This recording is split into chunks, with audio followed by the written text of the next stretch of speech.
이제 한 달 후면은 8.15 광복절을 맞게 됩니다.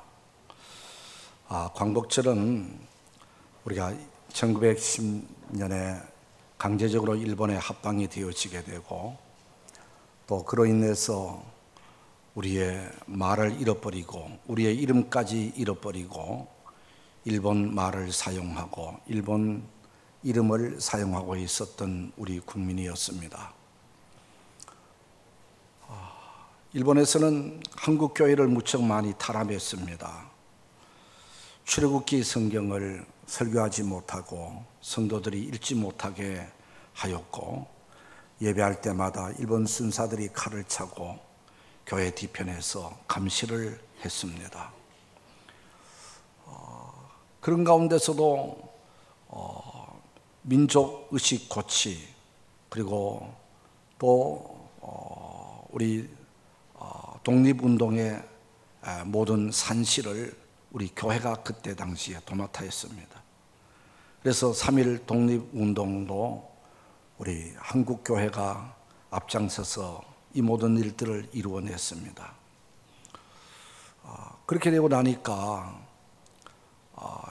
일본 총독부는 제암리 교회에 성도들을 모아놓고 불질러 죽이는 이런 만행을 저질렀고, 또 일본의 천황 폐하를 신격화해서 신당을 만들어 놓고 모든 백성들, 기독교인까지 거기에 절하도록끔 신사참배를 강요했습니다.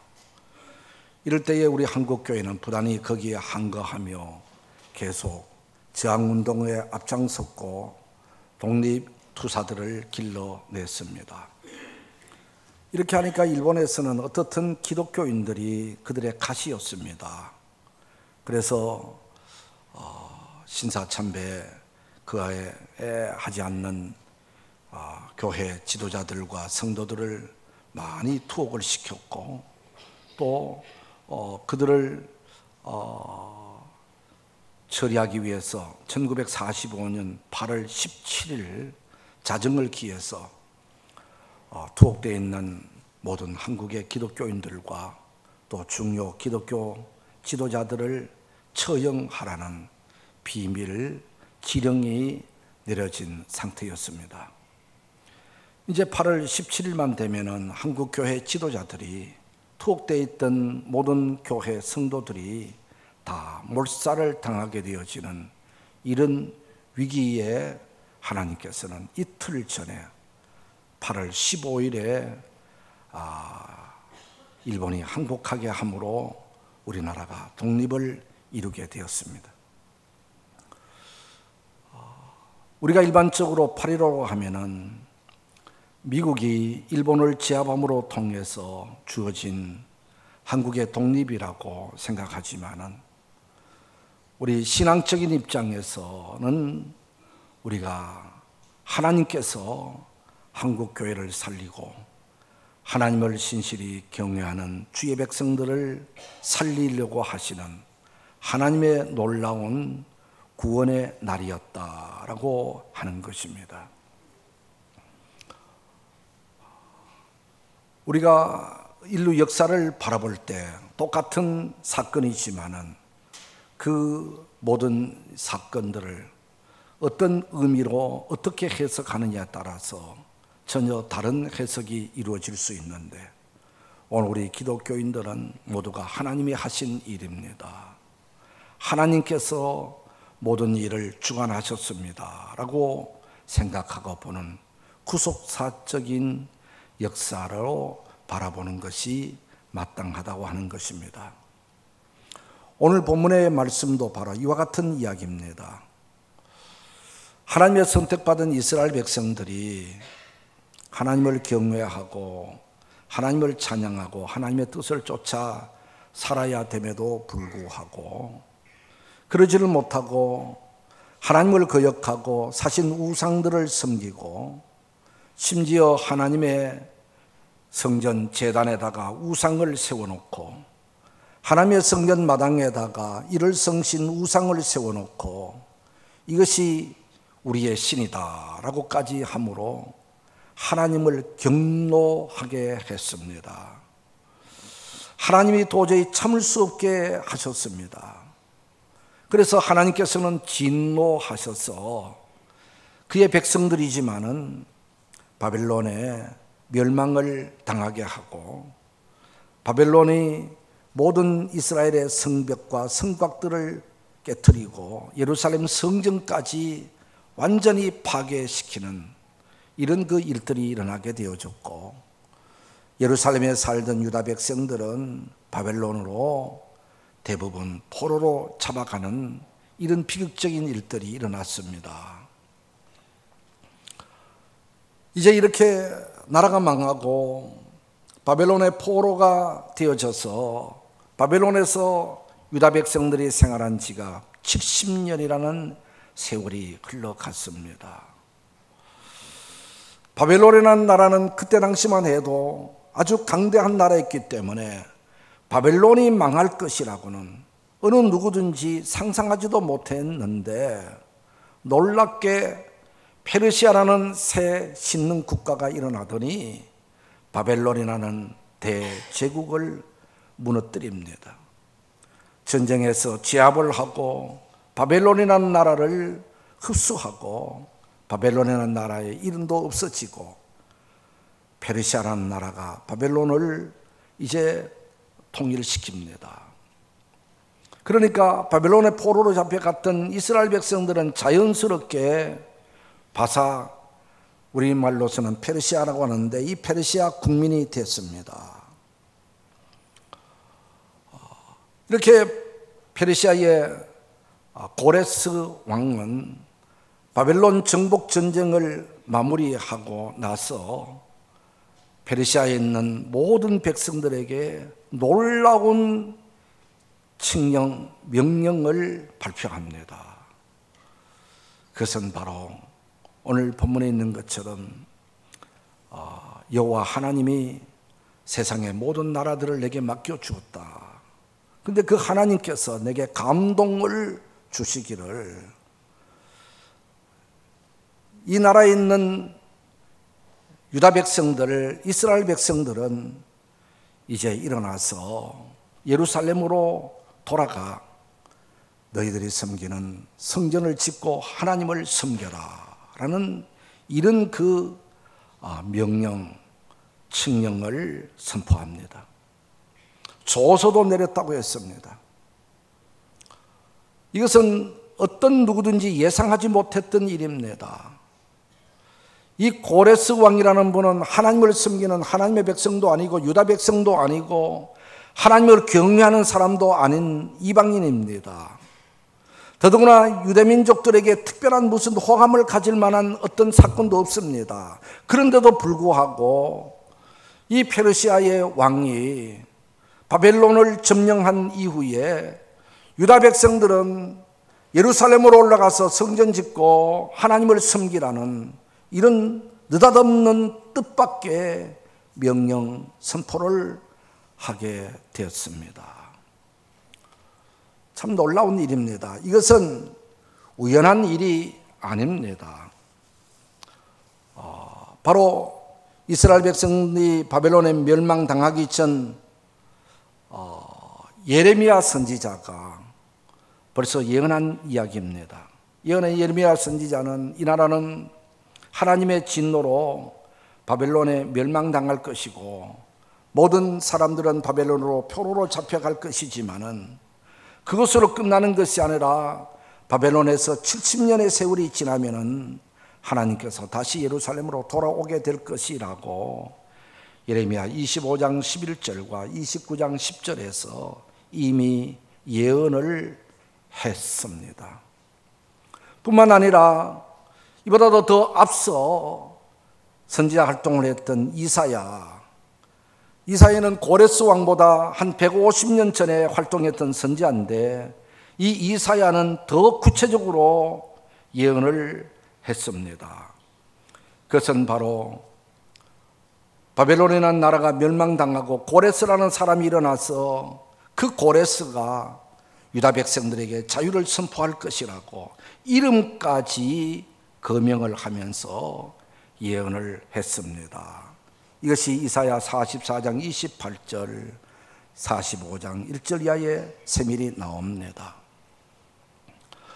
어떻게 고레스라는 사람이 세상에 나오기도 전에 앞으로 150년 후에 되어질 일을 이름까지 확실하게 거명을 하면서 이 고레스라는 사람이 이스라엘인들에게 자유를 선포하게 할 것이라는 이 이사야 선지자의 예언대로 고레스 왕이 이스라엘 백성들을 자유를 선포하며 예루살렘으로 돌아가서 성전 짓고 하나님 섬기라고 선포했다고 하는 것입니다. 이런 것을 보면은 역사의 주인은, 역사를 만들어 가시는 분은 여호와 하나님이라는 사실을 발견하게 됩니다. 겉으로 보건대는 어떤 사람이 나타나고 사람이 결정하고 사람이 주도하는 같이 보여지지만은, 그러나 모든 것의 배후에는 하나님이 계시고 하나님이 주관하시고 하나님이 일하신다고 하는 사실을 우리가 발견하면서 오늘 우리 대한민국의 모든 역사도 하나님이 진행하시고 하나님이 주관하시고 하나님이 일하심을 저희들이 믿습니다.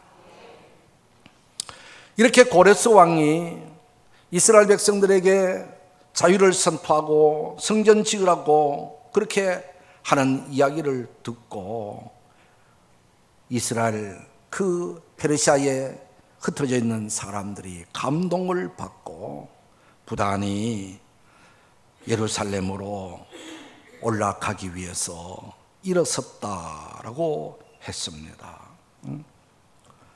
그래서 오늘 이 5절에도 보면은 하나님께 감동을 받고 올라가서 예루살렘의 여호와의 성전을 건축하고자 하는 자가 다 일어나니라고 했습니다. 이제 페르시아 백성이 되어진 이스라엘 백성들은 바벨론에 산 지가 벌써 70년이 됐습니다. 처음 바벨론으로 포로로 잡혀왔던 포로 1세대들은 아마 거의 죽었을 것입니다. 좀 남아있다 하더라도 이들은 거의 노인이 됐을 것입니다. 이때 당시에 주로 사회활동을 하는 그런 주역들은 포로 제2세대들이었다고 하는 것입니다. 이들은 예루살렘에 가본 적도 없고 하나님의 역사를 경험하지도 못했고 그저 부모들로부터 옛날 이야기를 들은 것에 불과했던 이들이었습니다. 그리고 이 바벨론의 포로라고 하지만은 포로 1세대들 초창기에는 포로 생활로 어려움을 겪었고 많은 고통을 겪었겠지만은 바벨론의 유화 정책에 의해서 이제 70년 동안 사는 가운데서 포로 2세들이 활동하는 이런 때에는 포로 생활인지 아니면 바벨론인지 구별할 수 없을 정도로 전역에 흩어져서 농사도 짓고 직장도 갖고 공무원도 하고 집도 짓고 결혼도 하고 안정된 생활을 하고 있었다고 하는 것입니다. 다니엘 같은 사람은 포로인이었지만은 그 나라의 총리가 되어졌고 느헤미야와 같은 사람은 바로 왕의 궁궐에서 왕을 보좌하며 왕이 먹는 음식을 주관하는 높은 관리가 됐다고 하는 것을 보면 바로 포로 생활이었지만은 그 이후에는 자유롭게 직장도 갖고 관직도 가질 수 있는 자유로운 삶을 살았다고 하는 것입니다. 이 말은 이미 70년이 되어졌을 그때는 유다인들은 바벨론에서 안정적인 삶을 살았다는 것입니다. 바벨론에 친구도 있고 바벨론의 문화를 익혔고 바벨론에서 공부했고 바벨론의 생활이 더 익숙했고 편했던 것입니다. 이런 이들에게 고레스를 통해서 하나님의 뜻이 전달되었을 때 하나님의 감동이 그들에게 주어져서 부단히 예루살렘으로 가려고 하는 사람이 일어났다라는 것입니다. 예루살렘으로 가려고 하면은 자기들이 주어진 생활 안정을 포기해야 됐습니다. 집을 버리고 가야 했습니다. 친구를 버려야 됐습니다. 직장을 버려야 됐었고, 더더구나 바벨론에서 예루살렘까지 가는 그 길이 무척이나 멀었는데, 그 길은 사막길이었고 광야길이었고, 가려면 낙타를 타고 짐승을 몰고 가야 되는 험악한 길이어서 가다가 도둑들을 만나는지 모르고 몇 며칠을 걸어가야 될지도 알 수 없는 이런 그 고난의 행군인 것을 이들은 알았습니다. 그렇게 해서 예루살렘에 도착한다는들 생활이 안정되는 것 아닙니다.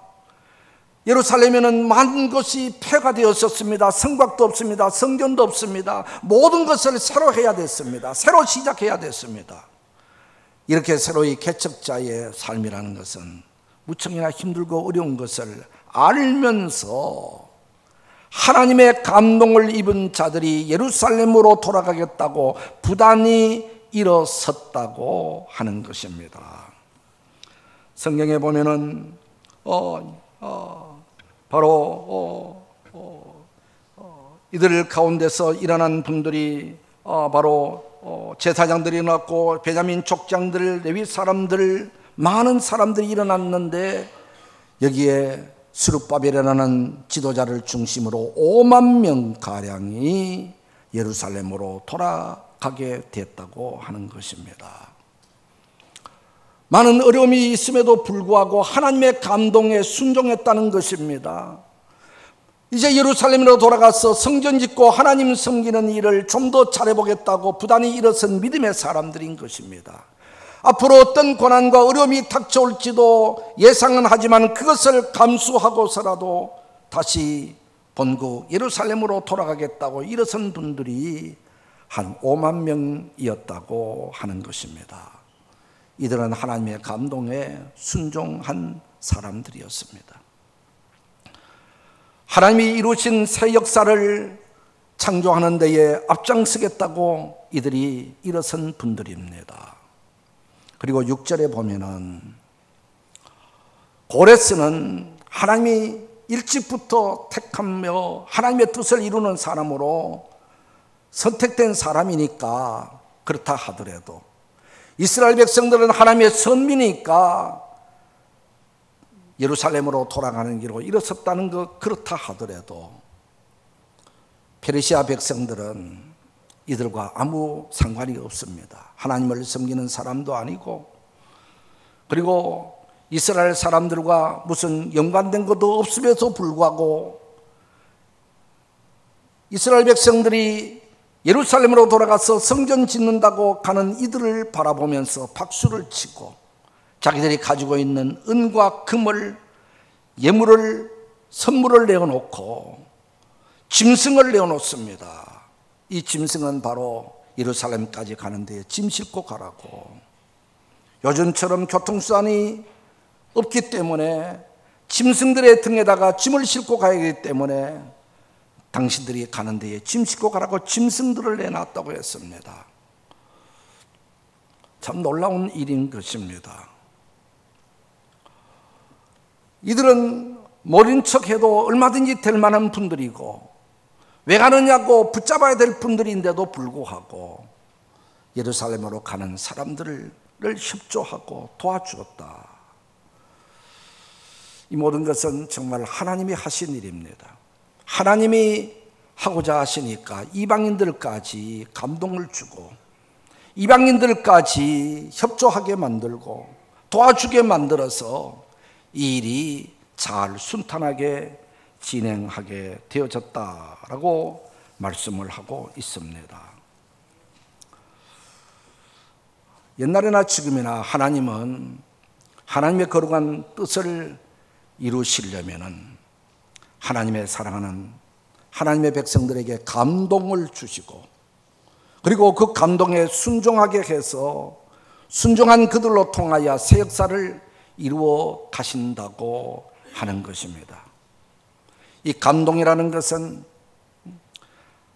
전에 깨닫지 못한 것을 깨닫게 되어지게 되고 그리고 또한 하나님께서 주시는 신적 권면이기도 하고, 또 이 하나님의 감동이라는 것은 하나님의 음성이기도 하는 것입니다.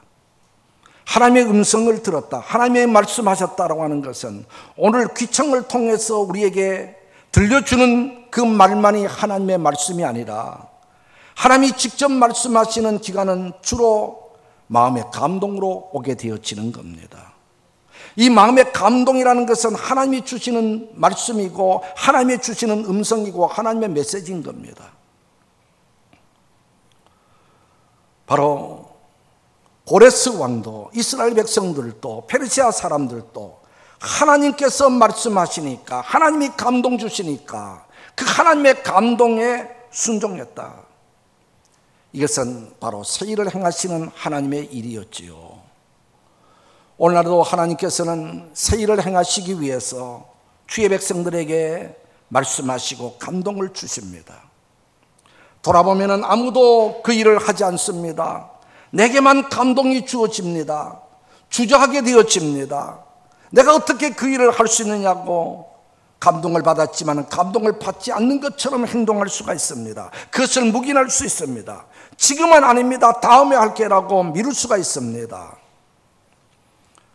그러나 하나님의 감동을 묵인하고 순종하지 않으면 하나님은 다른 사람을 통해서 그 일을 이루어 가시지만은, 그러나 나 자신은 하나님의 거룩한 대열에 우리가 빠지고 하나님의 거룩한 일에 쓰임받지 못하게 되고, 도리어 하나님이 약속하신 은혜와 복을 받지 못하는 소외된 사람이 되어버리고 마는 것입니다. 에스더에 보면은 에스더의 시대 때에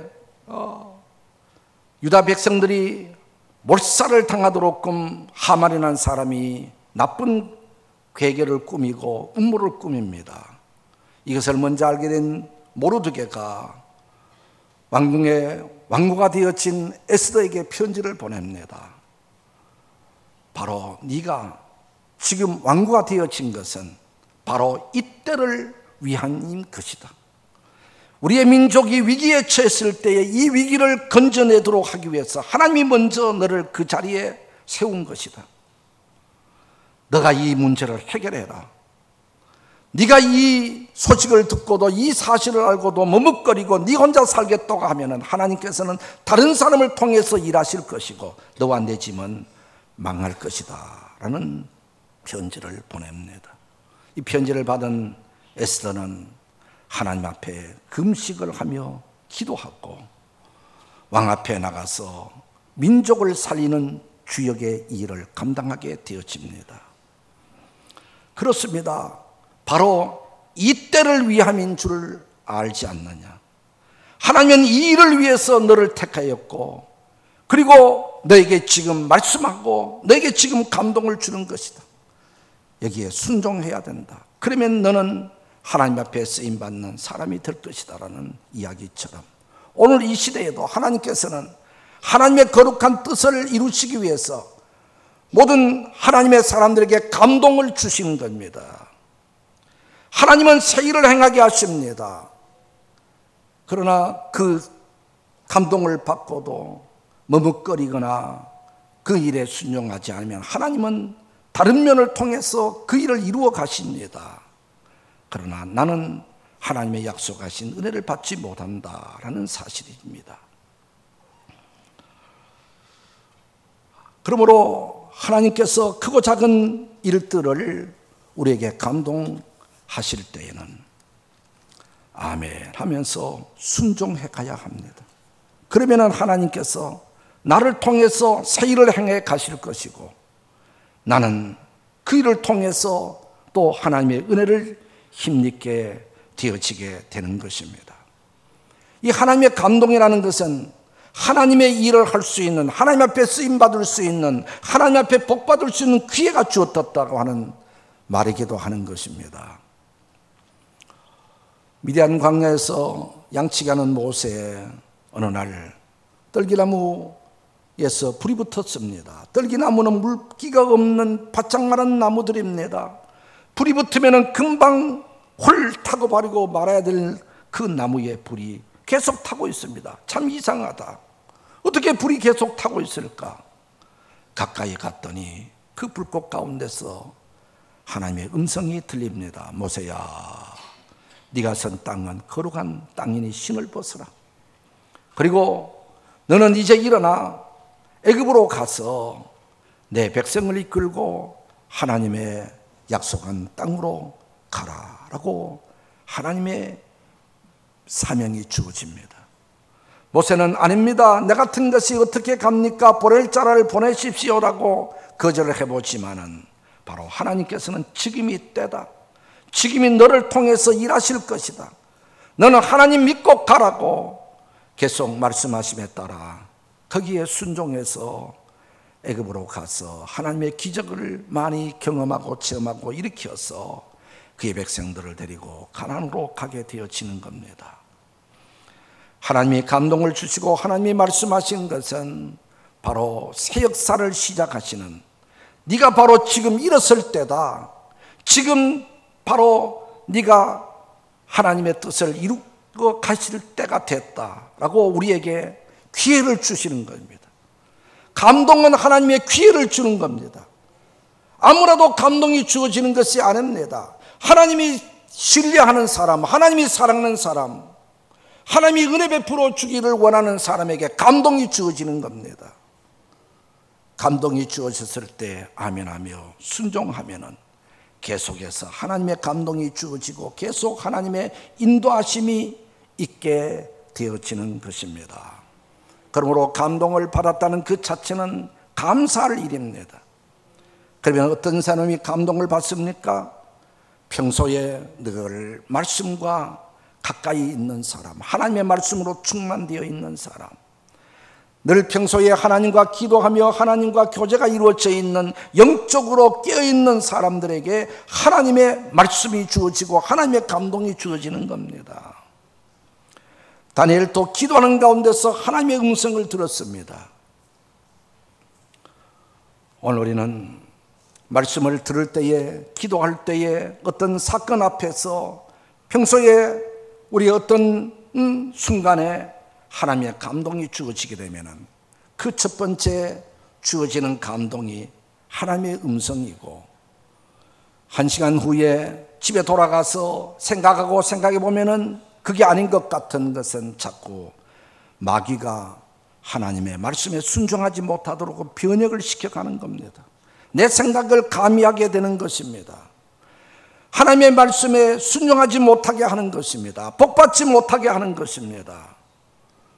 우리는 하나님의 음성, 하나님의 감동이 주어지면 언제라도 그 일이 어떤 것이라도 내 환경 앞장 세우지 말고 내 형편 핑계대지 말고 아멘 하며 감동에 순종해서 하나님 앞에 쓰임받고 하나님의 약속하신 은혜와 복을 받아 누리는 복된 성도가 되기를 주님의 이름으로 축복합니다. 기도합니다. 하나님, 참 저희들